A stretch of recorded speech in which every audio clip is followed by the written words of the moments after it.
In today's video, I'm going to talk about Dr. Weston Lesko, the scientist in Grayditch, and how he came to possess a sample of the illustrious Forced Evolutionary Virus. Now, Dr. Lesko can be found in the Capital Wasteland, living in the small dilapidated town of Grayditch, beneath the streets of which is Marigold Station, where the scientist can be seen working on his latest endeavour, that is to save the wasteland from giant mutant ants. Lesco seeks to return the giant ants back to their original puny pre-war size by genetically manipulating their egg broods. However, Lesko didn't always live in Grayditch. He actually arrived in November 2276, after which he employed the townsfolk to help build a small shack. And while a few of the residents did humour him, such as Fred and Bryan Wilks, who also allowed Lesko to sleep at their home while the shack was being built, others, like William Brandice, rejected his offer. Shortly after the shack was complete, Lesko finally got to put his theories into practice when he discovered a colony of ants living underneath Marigold Station. As a result of this discovery, Lesko moved below ground and set up a field lab from which he could easily access the ant eggs, inject them with various concoctions of FEV, and then monitor the results. And for a time, things were fine. That was until the ants started to grow. They became more aggressive, intelligent, and developed pyrosis, the ability to spit fire. Realizing his mistake, Lesko retreated into his lab, seeking to correct his errors before it was too late. However, Lesko was unable to get past the Nest Guardians, although they don't seem to attack his robot, which isn't able to help him, so instead he's simply trapped inside his lab with a solution in place but no way to apply it. Meanwhile, the fire ants explored beyond Marigold Station, and they destroyed Grayditch, the inhabitants of which were either killed defending the town or left, save for Bryan Wilks, who survived the attack by hiding beneath a car. During this time, Lesko was simply waiting below ground, and despite the death of Grayditch, he doesn't intend to stop experimenting, only seeing what's happened as a minor setback, blatantly shrugging off the lives lost to his abominations, both for saving more lives in the long run and for the betterment of science. As tragic as all of this is, the mystery of the video is where did Lesko get FEV from? And I think there's a few theories that could work. Now, we don't know where Lesko came from, so he could have found FEV in a multitude of locations. But since he's in the Capital Wasteland, it's safe to assume that he could have got the sample from Vault 87. Around 2076, Vault 87's original experiment was scrapped, and the vault was converted into a secondary research center that would study the effects of the Forced Evolutionary Virus on humans. The overseer and his security guards were well aware of the nature of the experimentation, as they were following direct orders from Vault-Tec.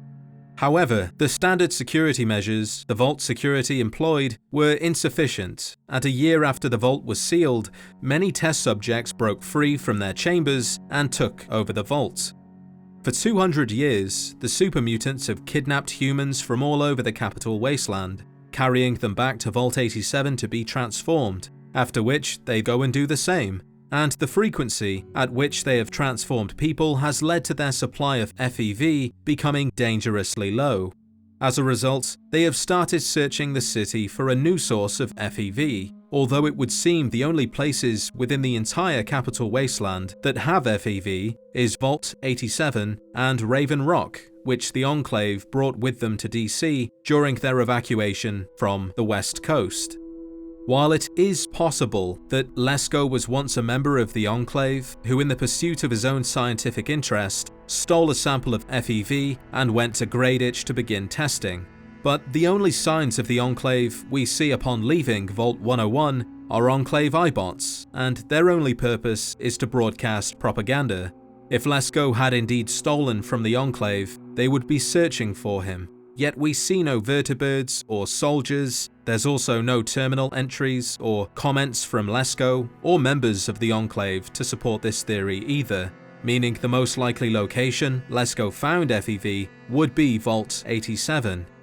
Yet, in the perfect scenario, Lesco would have to enter the vault, not through the main entrance because that door doesn't work, but through the other entrance inside Little Lamplight, which would include getting past Mayor McCready, traversing Murder Pass, and navigating through the vault proper, wherein he would have to discover and collect a sample of FEV before leaving without being seen. But the likelihood of Lesco doing any of that is incredibly questionable. While Vault 87 is the ideal location to find FEV in the Capital Wasteland, there's no way Lesco would be able to do any of that. So we must have got an FEV from somewhere else, somewhere the virus is more abundant and easily retrieved, like the body of a dead super mutant. Now, I don't expect Lesco to kill a mutant, but the Brotherhood of Steel does a fine job at culling their population, so it's quite possible that Lesco discovered a dead super mutant, retrieved a blood sample, inspected their DNA, and plucked the virus from their genetic code, which should be something Lesco is able to do considering his scientific background, his knowledge of FEV, and the experiments he's currently performing.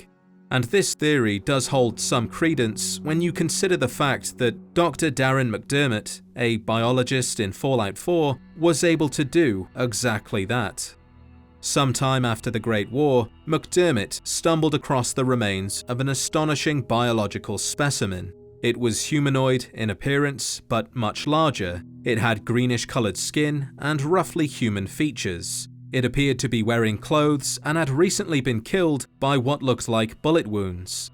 After dragging it back to the lab, he began an extensive examination. His conclusion was that this was the genetic mutation of a human, and he hoped that whatever caused this remarkable mutation could be extracted and used for his own experimentation.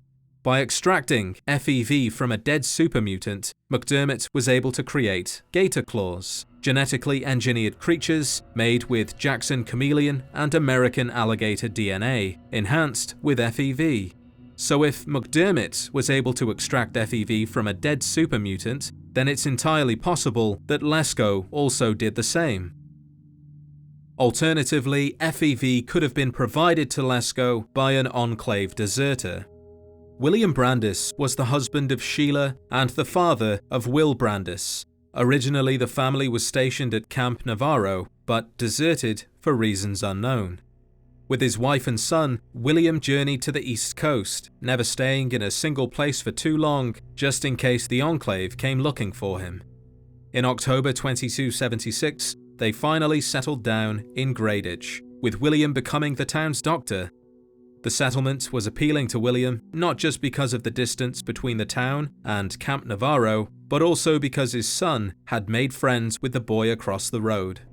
But this tranquility was soon broken when one day William repaired a radio and heard a message that changed his life forever. Let's talk about government, shall we? Or more specifically, your government, dear America. The Enclave. Just who is the Enclave? Why, now that's simple.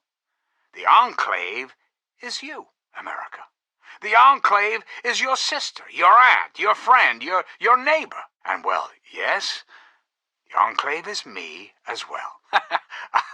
As your president, it is my responsibility to preside over our great democracy. So, as your president, I am the voice, I am the heart and soul of the Enclave.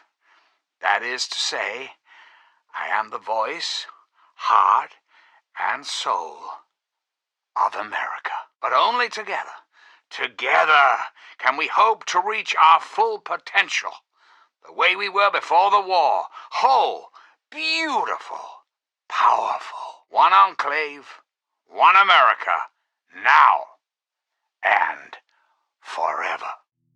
William was certain that the Enclave, who had travelled across the country just as he had, would soon find him and his family. No longer did he trust the people around him. Rarely did he leave his home, instead spending days at a time watching from the window and waiting for the Enclave to appear. But they never did. Instead, it was giant ants. Until recent, they had been nothing more than a minor annoyance. That was until Lesco showed up, a strange scientist who for some unknown reason wanted his help building a shack. William refused because he didn't know who Lesco was or what his intentions were, so instead of helping, he kept his distance and recorded his thoughts. As time went on, the ants became more aggressive, which happened right after Lesco showed up, which was right around the time he heard the Enclave radio, so it all felt connected. As a result, William travelled to Megaton, traded his entire stockpile of meat for a better gun, and showed his wife and child how to use it just in case something happened to him. But then he saw something that shouldn't be possible. The ants were starting fires, and the gun he had bought was no longer enough to stop them. As a last-ditch effort, William dug up his old Enclave sidearm, a laser pistol, and started using that. Despite all of his efforts, things went poorly, and by June 17, William and his family were trapped inside their home and cut off from the rest of the settlement.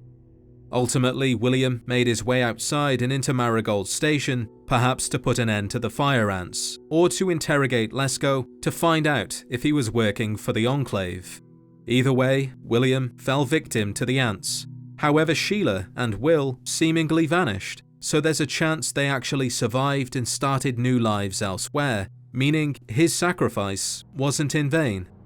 As for how FEV found its way into Grayditch, well, the Enclave first discovered FEV at Mariposa, and William Brandice worked for the Enclave. There's no mention of William being a scientist, but he did become the town's doctor, suggesting his position in the Enclave was medical or scientific in some way, which isn't enough to say he knows what FEV is, but his position may have allowed him to steal something before deserting, something valuable that could be used to ensure his family's safety, trading it with another faction, or using it to spare his family had the Enclave caught up to them, which could have been a sample of FEV, he just didn't know what it was.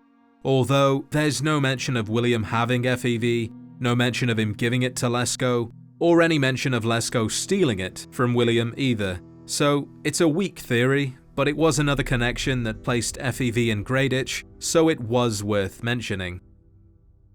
Between Vault 87, Raven Rock, Super Mutants, and William Brandis, I think the most likely candidates would be collecting DNA from a super mutant and then using that to create a sample of FEV, which we know is possible thanks to Dr. McDermott.